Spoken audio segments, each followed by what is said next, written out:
Eu queria começar perguntando ao senhor, senador, sobre esses processos que estão sendo movidos no TSE do Paraná contra o senador ah, Moro, Sérgio Moro. Em primeiro lugar, antes dos processos, o Sérgio Moro tem se saído bem na sua avaliação como senador? Ele tem representado, é óbvio que um senador não é um vereador, ele tem representado bem os interesses do Estado do Paraná?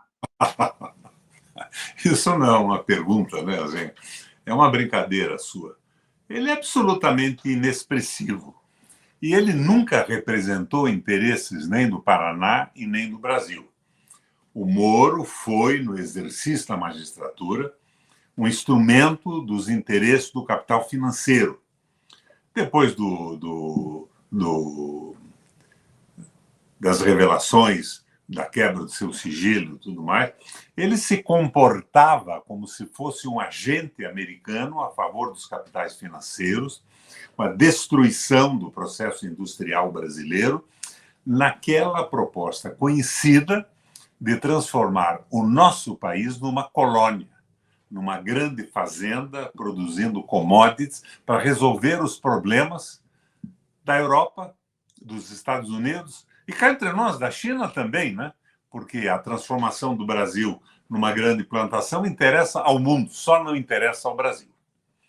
E aos Senador, brasileiros. então, ao povo brasileiro. Senador, os processos contra o Moro, eu não sei se o senhor sabe detalhes, foram dois partidos diferentes que entraram argumentando que o Moro fez várias campanhas, né? Ele fez uma campanha para presidente, ele fez uma campanha para governador e depois ele saiu com senador, e isso teria caracterizado que ele gastou mais do que poderia ter gasto. O senhor concorda com essa tese e acha que o Moro vai ser cassado?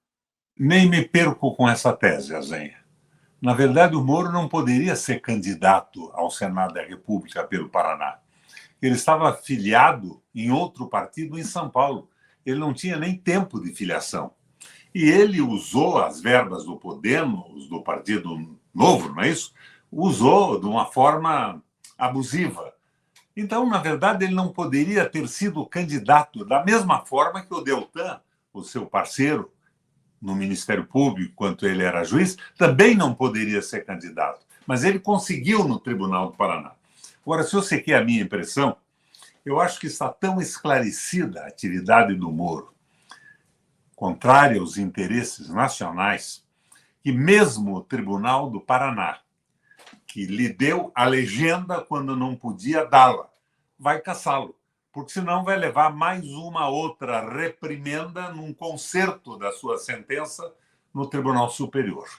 Então, eu acredito que o destino do Moro é perder o mandato ao qual ele nunca deveria ter tido acesso da forma como o fez. Neste caso, nós poderemos contar com o senhor como candidato ao Senado, senador? O senhor é a pessoa mais experiente. Eu sei que a Gleisi Hoffmann, presidenta do PT, também especula-se que seria uma candidata, mas sem dúvida nenhuma eu acho que o senhor tem a maior força eleitoral e tem um passado todo no Paraná que lhe garante um espaço, uma possibilidade muito grande de ser candidato, não? Grato pelos elogios, Azinha. Eu fui o senador mais votado do Brasil na minha primeira eleição ao Senado. Eu fui 3 vezes governador do estado. Eu fui prefeito da capital e fui deputado estadual. Uma carreira bonita com voto popular. Eu entrei no PT para derrotar o Bolsonaro e para eleger o Lula. Eu estava há 12 anos fora da política estadual, Azenha. Eu me envolvi profundamente na política exterior do Brasil. Eu fui o presidente da seção brasileira do Parlasul, do Parlatino, e, posteriormente, eu fui co-presidente, ou presidente latino, da Eurolat, do Parlamento Europeu Latino-Americano, com sede em Genebra. O Parlasul era em Montevidéu, o Parlatino no Panamá. Então, eu me envolvi nisso. Eu estava muito tempo fora dessa política miúda do Estado, da presença nos municípios e tal. Estava fazendo uma política nacional. E eu, você sabe, eu acho que a tua posição é muito parecida com a minha. Posso estar enganado. eu entrei nesse jogo de apoio ao Lula depois de ter criticado com, eu não diria com dureza, mas com precisão, os erros da política do PT no governo. Eu critiquei muito a política do PT com o Meirelles, eu critiquei muito a política do PT com Joaquim Levy, eu achava que era um erro, mas quando vi que o interesse do Moro, que no início da sua jornada, inclusive me empolgou um pouco, pouca gente sabe, mas fui eu que levei o Moro 2 vezes para falar nas comissões do Senado Federal. Fui eu e outros companheiros. Mas eu percebi, num determinado momento, que o combate à corrupção, que é endêmica na política brasileira, é uma vergonha, é endêmica. E não era só do PT, era uma corrupção da política, que ela estava acabando com o Brasil. O Moro levantava a hipótese de que haveria um combate sério contra a corrupção. Quando eu vi que o jogo dele não tinha nada a ver com a corrupção, que era simplesmente um jogo entreguista para desmontar a possibilidade de industrialização do Brasil, as empresas nacionais, e agir conforme aquele famoso consenso de Washington, nos transformando numa grande colônia, uma plantação, fornecendo commodities minerais e agrícolas para os países do tal primeiro mundo, eu me opus a isso com firmeza. Então eu entrei pesado na defesa da Dilma, embora eu estivesse no PMDB. Nunca suportei o Meirelles como ministro do Lula. E nunca suportei o Joaquim Levy. E eu entrei pesadamente, cá entre nós, sem que pareça um vitupério, que é um elogio em boca própria. Eu entrei muito mais pesadamente que o Partido dos Trabalhadores nisso. Embora estivesse junto comigo o Lindbergh e companheiros que trabalharam com muita energia. Mas eu não era do PT. E eu pus o meu prestígio, o meu mandato, a minha popularidade no Paraná e no Brasil à disposição do fim daquela catástrofe, daquela ignomínia que era a cassação da Dilma. Agora, já resolvida por um tribunal, mostrando que nunca houve pedalada fiscal nem nada, era um golpe de Estado mesmo para destruir a possibilidade de crescimento do Brasil. Então, eu, depois da eleição, eu fui desprezado pelo PT. O Lula nunca mais falou comigo, Azenha. Nunca mais. Há uns 10 dias antes da eleição, ele me deu um telefonema que queria falar comigo para discutir a política do Paraná, a política do Brasil. Eu ligando para você, você pega um avião e vem para cá, marque o dia. Nunca mais houve esse dia. E eu fui totalmente marginalizado. Nem conversaram mais para a reorganização do partido e das estruturas do governo federal no Paraná. Agora, como eu não entrei nesse jogo em causa própria, eu entrei com o objetivo, que era derrotar o bolsonarismo, e derrotar o Guedes, né? Que o Bolsonaro é um instrumento desse processo. É um mecanismo utilizado eleitoralmente. É o liberalismo econômico, o Guedes. Eu não entrei à procura de nada, mas eu fui rigorosamente desprezado. Então, você me pergunta se vai ser candidato ao Senado? Olha, hoje, em Curitiba, a rejeição ao PT é 60%. Então, o Paraná e Santa Catarina têm uma rejeição pesada. Eu, que fui o mais votado senador do Brasil, perdi pontos nessa minha adesão ao PT, sabendo que ia perder. Mas eu entrei em função da minha visão ideológica do Brasil, do nacionalismo. Eu fui presidente no Senado da Comissão de Soberania Nacional, Defesa da Soberania Nacional, comissão mista. E quando saí do Senado, fui eleito presidente de honra. Então, a minha posição não é uma posição carguista, medíocre. Eu faço política sonhando em ajudar na transformação do Brasil. O que, cá entre nós, não está acontecendo hoje. Senador, eu tenho notado nas suas postagens, o senhor diz, essa história de joias do Bolsonaro já me cansou. Por que cansou? O senhor não acha tão importante assim? Por quê, senador?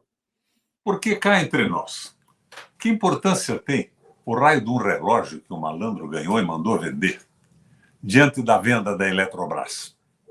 E o governo federal entra com uma ação em juízo que não é para recuperar a Eletrobras. Segundo o texto do Messias, que é o procurador, diz que é para aperfeiçoar a privatização.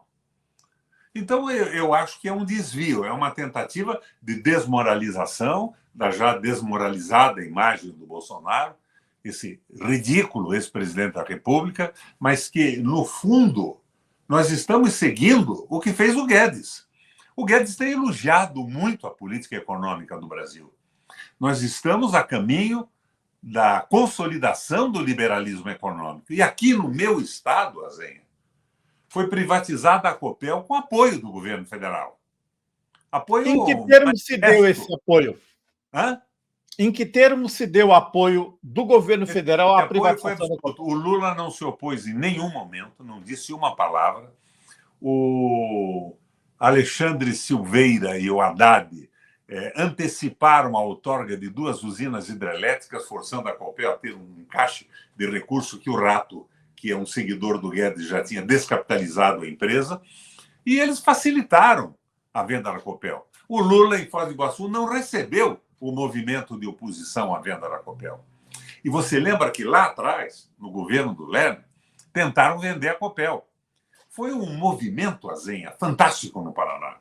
A imprensa se mobilizou. O nosso arcebispo católico, Dom Fedal, que se levantou. Dezenas de milhares de pessoas nas ruas. A Assembleia foi invadida. Desta vez, a imprensa inteira, em absoluto silêncio. Eu assumi, depois do Lerner, e eu peguei a Copel com um prejuízo anual que justificava a privatização de 340 milhões. No primeiro ano, com o governo austero, eu levantei o lucro para 1,4 bilhão. Depois isso foi para 5. E agora, eu não tive a oportunidade de ter uma entrevista num jornal, numa rádio, numa televisão para falar sobre isso. Eu que fui governador 3 vezes. Quando eu assumi, tinham vendido, privatizado uma usina de gás aqui em Campo Largo, com os Estados Unidos. Eu derrubei aquilo no Tribunal Arbitral de Paris. Sabe quem foi o meu advogado com o qual eu fui a Paris? Na época, o Fachin, que era nosso procurador, foi comigo. Nós lançamos um panfleto explicando o tamanho do trambique para a França inteira. E o Tribunal Arbitral converteu em diligência. Iam nos liquidar no primeiro dia. Nós fomos com toda a força. E essa diligência, com medo dos bandidos que tinham entrado no negócio, se transformou numa proposta. Eles vieram aqui e disseram, Requião, então nós vendemos a nossa parte. Eles queriam 5,5 bilhões de indenização, Azenha. Eu comprei por 400 milhões de reais a parte deles. Agora, antes disso, eu fui ao Texas, aquela região que tem as usinas de gás dos americanos, para conseguir informações sobre a nossa usina de gás. E os americanos, gerentes das usinas do Texas, me disseram, Requião, isso é um absurdo. Vocês colocaram uma usina de retificação do gás boliviano com um preço fantástico atrás da usina hidrelétrica, atrás da usina gás, absolutamente desnecessário, isso é um roubo. E em cima dessa coisa toda, nós levantamos, eu trouxe para dentro da Copel a usina de gás, e a Copel se transformou numa empresa lucrativa fantástica. Naquela crise dos Estados Unidos, do Lehman Brothers, do desemprego fantástico no país, eu reduzi a tarifa de energia elétrica do Paraná para a mais baixa do Brasil. Eu dei tarifa 0 para os mais pobres. E o meu lucro era tão grande que eu construí 3 usinas hidrelétricas, porque a Copel tem um monopólio. Agora, hoje, a Copel foi vendida a quem, Azenha? A quem? Fundo estabelecido nas Ilhas Caimã, Fundo Pátria, que tem uma participação significativa do BlackRock, que é o maior fundo de investimento do mundo. E que eu também, né, o senador, desculpe, o BlackRock também é individualmente, acho que depois da Previ, e se não me engano, da Mitsui, eles são os 3 maiores acionistas da Vale do Rio Doce. Sim, Mitsui, exatamente. Previ e BlackRock. Exatamente. Mas eu suponho, você é um jornalista investigativo da primeira linha, que eu admiro, podia dar uma aprofundada nisso. Eu hoje estou aqui na minha casa, uma casa do BNH que eu comprei há 40 anos. Eu estou aposentado pelo INSS com R$ 3.372. Eu não tenho condição de aprofundar uma pesquisa nacional. Mas eu suponho que o tal Fundo Pátria foi montado com algum recurso tipo BlackRock, mas com os recursos daquelas 54 privatizações do governo do Fernando Henrique, daquela denúncia que eu fiz sobre a CC5 e o Banestado, não residentes. Eu assumi o governo e descobri que, em nome do vendedor de cachorro-quente da frente, estavam saindo bilhões de dólares. Nós fizemos a denúncia para o Ministério Público, para a polícia, caiu na mão do Marcos Tomás Bastos e acabaram tirando o delegado Castilho, de Nova York, quando procurava o destino do dinheiro. Eu acho que é mais ou menos aquilo. Agora, imagina um fundo de investimento comprar uma usina. Operar uma usina para quê? Não tem cabimento isso. E o pedágio é a mesma coisa. O pedágio do Paraná Peraí, o governador, do Pátria. Vamos voltar ao Pátria aí para a Copel. Qual a perspectiva de futuro para a Copel? O senhor acha que vai haver aumento de tarifa? Claro, para que um fundo de investimento investe? Para perder dinheiro? Eu consegui com a Copel, com o monopólio e com a qualidade que ela tem, não é por ser paranaense, é a melhor empresa do Brasil pública. Eu consegui a menor tarifa do país. Eu consegui manter naquela crise norte-americana, que pegou o mundo inteiro, um nível de emprego com carteira assinada lá em cima. Eu trabalhei com a Copel no desenvolvimento do estado do Paraná, tarifa baixa. A Copel foi fundada pelo Bento Munhoz da Rocha Neto, em 54, para levar eletricidade de qualidade e barata para o desenvolvimento do estado, principalmente no interior. Vendida por quê? Para quê? Ela não precisava de dinheiro, mas ela estava criando na mão do rato e desse pessoal, desde o Jaime Lerner, dividendos simplesmente fantásticos. Lucros simplesmente fantásticos. Vendiam uma usina, vendiam uma empresa. Eu criei aqui a Copel Telecom. Eles venderam a Copel Telecom para um grupo aí. E com o dinheiro, em vez de investirem numa usina hidrelétrica, eles distribuíram dividendos. É a visão privatista do capitalismo liberal, que é a visão do governo do Paraná. E me perdoa a franqueza, é o que eu vejo no governo federal hoje também. Eu vi uma entrevista hoje do meu amigo Haddad, que é um cara sério e porreta, você sabe disso, mas que tem uma cabeça estranha em todo o liberalismo. Ele era professor do INSPER. O INSPER é presidido pelo Marcos Lisboa, que foi quem escreveu A Ponte para o Futuro, dizendo que ele é a favor da reforma administrativa do Brasil. Claro que uma coisa ou outra tem que ser reformada, mas a reforma proposta é para liquidar o Estado, fazer o Estado desaparecer. Então, eu vejo que está havendo uma consolidação do liberalismo. O discurso do Lula internacional é uma maravilha, mas a prática não há nada tem a ver com isso. Daí você me pergunta, se vai ser candidato? Eles vão me dar uma legenda para mim ser candidato? Só me dariam se não houvesse possibilidade alguma de ganhar a eleição. O senhor falou quanto que a Copel distribuiu em dividendos, governador? Os valores não me perguntem agora, eu não estaria dando dados. Foi um verdadeiro absurdo, uma loucura.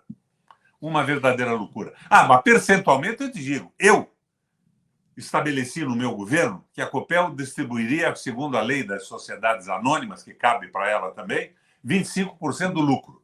Daí eu pude construir 3 usinas, eu pude dar uma tarifa mais baixa do Brasil para as indústrias não demitirem trabalhadores, era um acordo. Vocês não demitem ninguém, o Estado reduz o preço da energia elétrica. Eu criei a irrigação noturna, praticamente, com 75% de desconto no preço da energia, para melhorar a agricultura do Paraná. A Copel foi um instrumento fantástico de desenvolvimento. Eu consegui tudo isso, mas eles levantaram para 65% do lucro.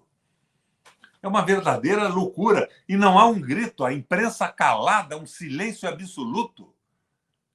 A Assembleia Legislativa tem 8 ou 10 deputados que falam, os outros todos adquiridos pelo mercado. E você sabe como se adquire, né? Pode ser por compra, por aluguel, por doação, eu não sei como. Mas perderam a noção do Estado e do Brasil, e o Lula e o governo apoiando. O silêncio do Lula é apoio. Você sabe quem fez a licitação do pedágio no Paraná? Não foi o rato, foi o Lula. O Estado cedeu as estradas para o governo federal e o governo federal jogou na bolsa Então, como funciona isso, Azenha? O Fundo Pátria, que é esse fundo das Ilhas Caimã, quer ganhar dinheiro. Mas ele não é uma empreiteira, ele não é uma construtora. Então, ele contrata uma construtora que quer o quê? Ganhar dinheiro. E essa construtora, no Brasil, meio desmobilizada, depois da Lava Jato, ela vai terceirizar empresas, vai contratar outras que querem o quê? Ganhar dinheiro. Então, é um absurdo completo essa privatização. É um absurdo completo entregar para um fundo de investimento as estradas do Paraná. É um crime. Isso deveria ser objeto de cadeia para todo mundo, mas está aí festejado. O Lula fez um vídeo junto com o Ratinho anunciando a privatização. Por quê? Porque ele está em desespero, o partido do Kassab e do Rato tem lá 20, 30 votos no Congresso, mas não é assim que se faz política. Está mal feita, são erros. E nós estamos, Azenha, repetindo os erros da Dilma, que é uma mulher de uma seriedade absoluta, eu a conheço profundamente, por isso entrei na defesa dela, mas cometeu erros. Nós estamos repetindo os erros novamente. Está aí, estão saudando o Castelo Branco, baixou meio ponto na taxa da Selic. Tem cabimento isso? Nós estamos com 3,50 mais ou menos de juro no Brasil e uma Selic de 13,25. 13,25. Não, a pressão do Lula fez baixar. Isso é uma empolhação, Azenha. Não está certo isso. Agora, qual é o nosso papel? O que eu estou fazendo aqui com você? A denúncia, pressionando para que isso mude. Se existe uma pressão congressual e do mercado que está, de certa forma, tolhendo o Lula, é preciso que as pessoas que têm uma visão mais avançada tomem providência. A França estatizou a sua energia de A a Z. A Alemanha estatizou a energia de A a Z. Londres estatizou a sua companhia de água e esgoto. E Paris também. Nós estamos fazendo o contrário, entregando para fundos das Ilhas Caimã, Zenha. O que é isso? E a Sanepar, governador? A Sanepar é a mesma coisa. A Sanepar está sendo privatizada por uma proposta do Haddad. O Haddad inventou o tal do PPP, parceria público-privada. Você me perguntaria, você é contra isso, Requião? Eu não sou idiota, eu fui governador 3 vezes do Paraná. Se você tem no país uma deficiência tecnológica num setor industrial que faz com que não possamos produzir determinadas mercadorias essenciais para o nosso desenvolvimento, você faz uma parceria público-privada para que setores da indústria que competem nesse setor no mundo inteiro avancem, se desenvolvam e passem a produzir. Mas você pegar uma empresa pública, um serviço público, monopolista, e entrar com um PPP é crime. E é o que estão fazendo com um silêncio absoluto, inclusive da bancada federal do PT. Governador, quem é que vai disputar a Sanepar? E em que medida PPP, isso... dividiram em 3 partes. Estão licitando terços. Já licitaram o primeiro. São 16 municípios da região de Curitiba. Não Curitiba, da região metropolitana. É um crime isso. Não tem sentido algum. Recentemente fiz uma entrevista com a Maria Lúcia Fatorelli, em que ela falou desse projeto central para a política econômica das PPPs, dizendo que, na verdade, isso agrega dívida. Ela me contou, claro, por exemplo, que em Belo Horizonte a PPP, os papéis da PPP acabaram foram comprados pelo banco que lançou. Exatamente, todinhos pelo banco que lançou. Agrega a dívida, o Estado vai ter que pagar e privatiza o sistema. É uma estupidez, Azenha, não é uma coisa inteligente. O PPP pode ser muito inteligente para suprir uma carência tecnológica da produção de qualquer coisa no Brasil, mas não para privatizar a empresa pública. Monopolista. Eu fui governador 3 vezes. Essas empresas do Paraná eram uma maravilha. E outra coisa, o Banco Central. O Banco Central, na mão desse Roberto Campos. E, de repente, todo o discurso muda. Agora é o seguinte, o Lula conseguiu baixar meio ponto. Azenha, é uma vergonha falar assim. Meio ponto não é nada. Se nós temos 3,5% de imposto, o razoável seria baixar isso para 5%. Juros de 5%, 1,5% acima da inflação para o país se desenvolver. Mas o meu amigo Haddad vai para a televisão e diz: não quero investimentos públicos. Nós vamos fazer o Brasil crescer com o PPP. O que é o PPP? É dinheiro público. Dinheiro público dado para empresários privados privatizarem serviço público. É uma loucura isso. É sem razão, é uma bobagem. É um erro. E esses erros tinham que ser corrigidos. Eu vi que o senhor recentemente no Twitter publicou uma foto sua com o Fernando Haddad. Deve ser uma foto antiga, então. É isso? Meu amigo pessoal, eu não estou dizendo que o Haddad é bandido nem ladrão, estou dizendo que ele está equivocado na proposta. Ele está influenciado pelas ideias do Marcos Lisboa. Está consolidando o liberalismo econômico no Brasil. O arcabouço é um teto de despesas feito por um cozinheiro gourmet com alguns temperos especiais, mas a essência é a mesma coisa. É um erro isso. E este erro foi cometido pela Dilma. Você sabe que, quando eu assumi o comando da luta no Senado Federal, eu ia conversar com ela. E ela me dizia: Requião, eu tentei uma conciliação com o capital financeiro para dar uma corrigida nesse problema do déficit público. Mas no fim do ano eu acabo com isso e nós vamos voltar aos nossos programas. Eu gosto muito da Dilma. Vamos voltar aos nossos programas de campanha. O que aconteceu com ela? Ela caiu. Estamos repetindo a mesma coisa.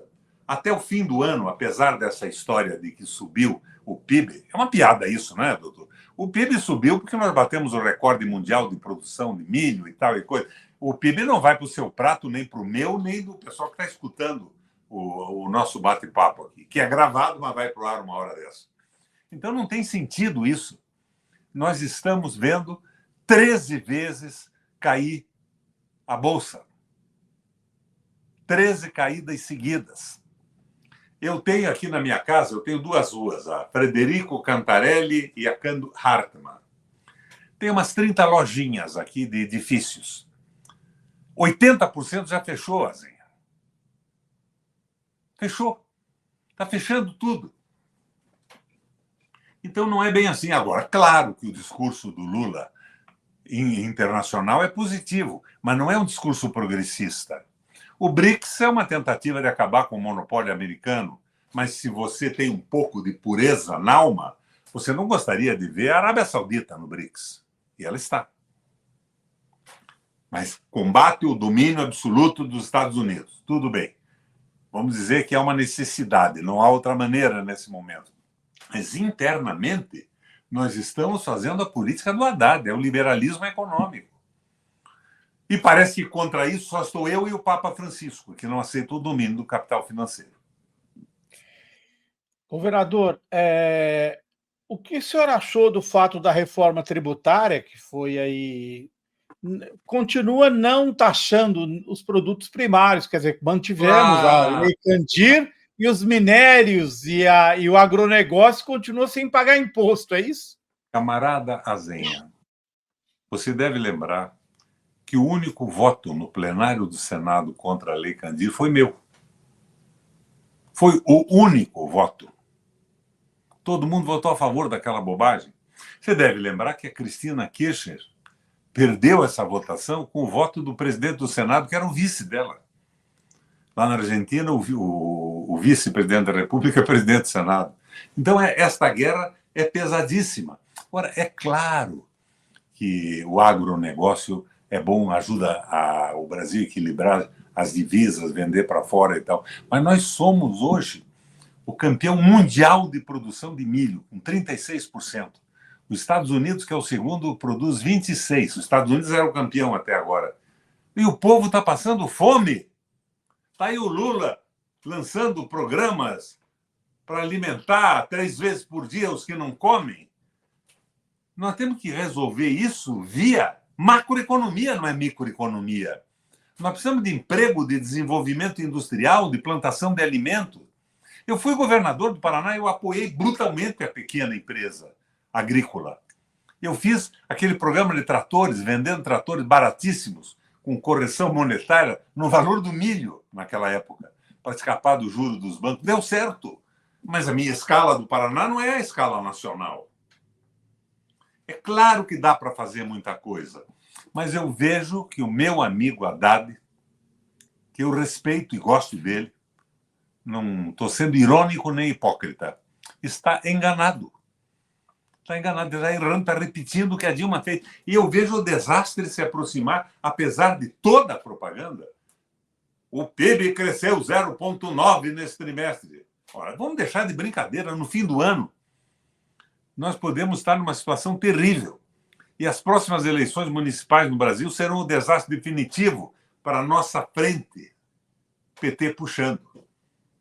Por quê? Daí vem o governo de direita. Vem a fantasia da direita. É um erro isso, é um erro econômico. Nós estamos na contramão do mundo, Azenha. O mundo está estatizando empresas estratégicas. A Inglaterra, a França, Portugal, Espanha. E nós aqui fazendo exatamente o contrário. Por quê? Governador, o argumento do Lula e do PT é de que o Lula foi eleito com uma base política muito frágil e que, portanto, tem que dar uma guinada à direita, porque, caso contrário, ele cairia. Como o senhor responde a esse argumento, que não consegue nem taxar os super ricos, 2.500 Eu pessoas? recomendo que o Lula leia aqueles livrinhos do seu tio-avô. O Totonho Gramsci. Nós estamos sem projeto de país. Essa história de que o Congresso Nacional é um congresso de picaretas não é verdadeira. Ninguém se acredita um bandido, um picareta. Ninguém quer ser. Agora, se resolve que todas as votações do Congresso têm que ser remuneradas pelo orçamento secreto, que não acabou, que continua na mão do Lula. Inclusive, os parlamentares da nossa base, do meu partido atual, do PT, vão querer dinheiro também para votar. Porque senão eles vão ser derrotados na sua base eleitoral com dinheiro derramado nos seus adversários, que são mais à direita que eles. Então, o Lula precisa ter um programa de governo, acabar com essa conversa mole, que é muito boa, porque é emergencial. O povo precisa comer, claro que precisa, sou a favor disso. Mas tem que ter um projeto nacional.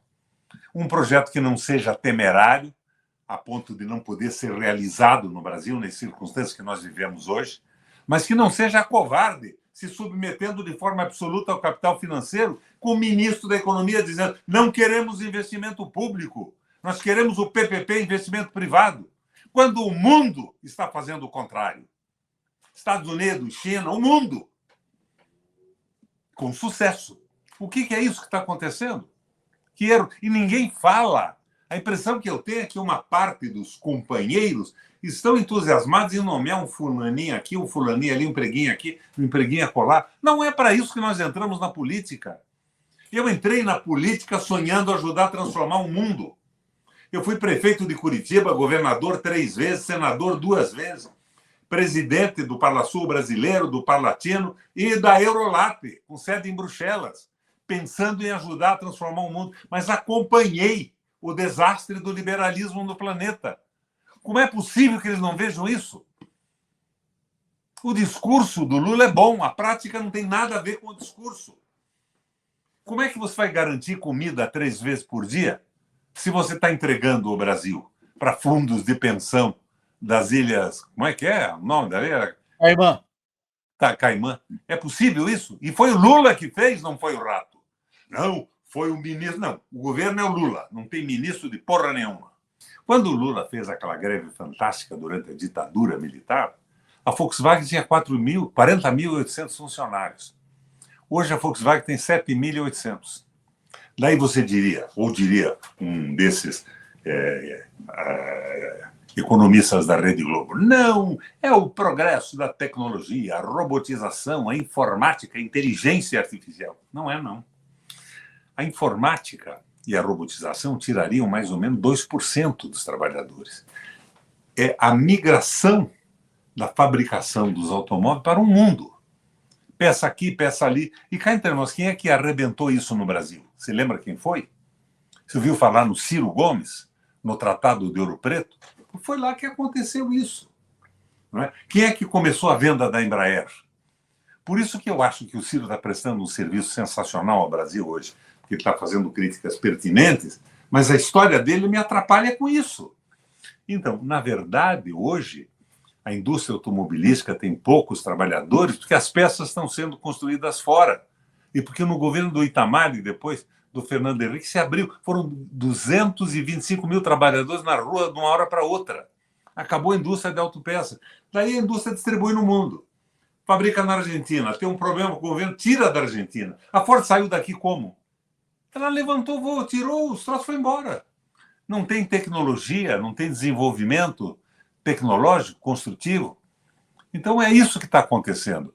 Agora, é o capital financeiro mandando em tudo. Quem é que está contra isso? Meu líder nisso aí. Não é o teu bisavô, Karl Marx. Meu líder nisso hoje é o Papa Francisco, que não aceita o domínio absoluto do capital. Eu seria candidato do Paraná e do Brasil. Eu não sou candidato do mercado financeiro. Eu não sou candidato do arcabouço fiscal. Eu não sou candidato da venda de usinas. Eu não sou candidato da administração da Petrobras hoje, que produz 1 litro de gasolina por R$ 1,10 e eu estou pagando na bomba aqui no Paraná R$ 6,39. É comum. Mas estão garantindo o preço para garantir o lucro dos dividendos dos acionistas. Está mal administrada a Petrobras. Não era isso que o Lula tinha prometido para a gente. E daí baixa 10 centavos na gasolina. Então, em vez de 7, custa 6,35. E vem a conquista do nosso governo. Não pode ser assim, isso não é verdade. Mas eu ainda tenho esperança e acho que a crítica que se faz é uma crítica construtiva. Eu sonho que esse governo entenda que o Lula bote esses ministros dele na rua, recomponha isso e faça um governo com uma proposta para o Brasil. Aristotélica, Azenha. O Aristóteles falava em ato meio e ato eficiente, sem exageros pela esquerda que são insustentáveis, mas sem a covardia da aliança com o capital financeiro da direita. Uma proposta que possa fazer o Brasil avançar. E daí para frente, a moda das ideias do Guerreiro Ramos, gêmeo da raça, que se abra a perspectiva da discussão e do crescimento do Brasil na sucessão das eleições discutidas que nós vamos fazer com propostas de avanço. Não penso numa coisa radical, nem quero que o Lula faça bobagem que o derrube, mas eu estou vendo a consolidação do liberalismo econômico. E acho que o PT é ainda o único partido que tem no Brasil. Tem uma base maravilhosa, tem quadros muito bons, mas como qualquer partido político, tem gente agarrada no saco do presidente à procura de um posto, de um cargo, de uma indicação que está fazendo com que não se pronuncie. Eu tenho colocado algumas lives no ar. Uma boa parte dos intelectuais do PT me telefona, Requião, é isso mesmo, continue. Mas eles não falam publicamente. Eles me estimulam e calam a boca. Então, a briga é essa. Mas se nós queremos a melhoria do Brasil e não estamos centrados em vantagens pessoais, temos que continuar com isso. Acho que vale a pena.